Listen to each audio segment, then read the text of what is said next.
പ്രിയപ്പെട്ട സഹോദരങ്ങളെ, സഹോദരിമാരെ, ആരാണ് അബൂ ഉബൈദ റളിയല്ലാഹു തആല അൻഹു? പഠിക്കണ സഹാബിയെ കുറിച്ച്. അള്ളാഹുവിന്റെ പരിശുദ്ധമായ ദീനിലേക്ക് കടന്നു വന്ന സഹാബിയാണ് അബൂ ഉബൈദ റളിയല്ലാഹു തആല അൻഹു. അള്ളാഹുവിന്റെ പ്രവാചകൻ സ്വല്ലല്ലാഹു അലൈഹി വസല്ലമ തങ്ങളെ വല്ലാതെ ഇഷ്ടപ്പെട്ടിരുന്ന സഹാബിയാണ് അബൂ ഉബൈദ. ചരിത്രം പറയുകയാണ്, ബദർ യുദ്ധം നടക്കുകയാ.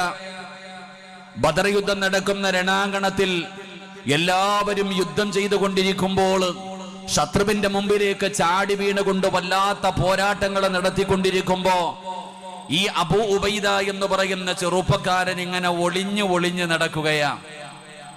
യുദ്ധത്തിന്റെ മുൻനിരയിലേക്ക് കടന്നു പോകാതെ ഈ അബൂ ഉബൈദ എന്ന് പറയുന്ന ചെറുപ്പക്കാരൻ ഇങ്ങനെ പതുങ്ങി പതുങ്ങി ഒളിഞ്ഞൊളിഞ്ഞു നടക്കുകയാ.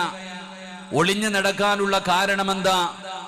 തന്റെ സ്വന്തം പിതാവ് ജറാഹ് എന്ന് പറയുന്ന തന്റെ പ്രിയപ്പെട്ട പിതാവ് ശത്രുവിന്റെ ഭാഗത്ത്, വാപ്പയാണ് എതിർഭാഗത്ത് നിൽക്കുന്നത്.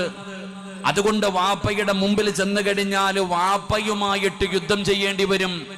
അതുകൊണ്ട് വാപ്പാടെ കണ്ണിന്റെ മുമ്പിൽ പെടാതെ അബൂ ഉബൈദ എന്ന് പറയുന്ന ചെറുപ്പക്കാരൻ ഇങ്ങനെ ഒളിച്ചും പാത്തും ബദറിന്റെ രണാങ്കണത്തിലൂടെ ഇങ്ങനെ നടക്കുകയാണ്.